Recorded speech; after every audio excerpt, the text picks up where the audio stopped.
The girl turned uneasily upon her cot. The fly, belying in the rising wind, beat noisily against the roof of the tent. The guy ropes creaked as they tugged against their stakes.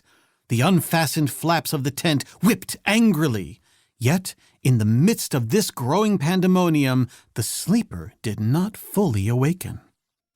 The day had been a trying one. The long, monotonous march through the sweltering jungle had left her exhausted, as had each of the weary marches that had preceded it through the terrible, grueling days since she had left Railhead in that dim past that seemed now a dull eternity of suffering. Perhaps she was less exhausted physically than before, as she was gradually becoming inured to the hardships, but the nervous strain of the past few days had taken its toll of energy since she had become aware of the growing insubordination of the native men who were her only companions on this rashly conceived and illy ordered safari. Young, slight of build, accustomed to no sustained physical effort more grueling than a round of golf, a few sets of tennis, or a morning canter on the back of a well-mannered mount, she had embarked upon this mad adventure without the slightest conception of the hardships and dangers that it would impose. Convinced almost from the first day that her endurance might not be equal to the heavy tax placed upon it, urged by her better judgment to turn back before it became too late, she had sturdily, and perhaps stubbornly, pushed on deeper and deeper into the grim jungle from which she had long since practically given up hope of extricating herself. Physically frail she might be for such an adventure, but no paladin of the Round Table could have boasted a sturdier will. How compelling must be the exigency that urged her on! What necessity drove her from the paths of luxury and ease into the primeval forest and this unaccustomed life of danger, exposure, and fatigue? What ungovernable urge denied her the right of self-preservation now that she was convinced that her only chance of survival lay in turning back? Why had she come? Not to hunt.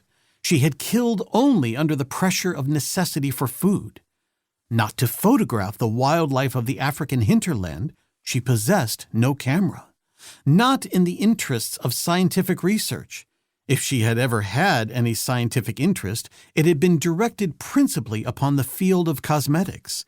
But even that had languished and expired in the face of the fierce equatorial sun and before an audience consisting exclusively of West African natives.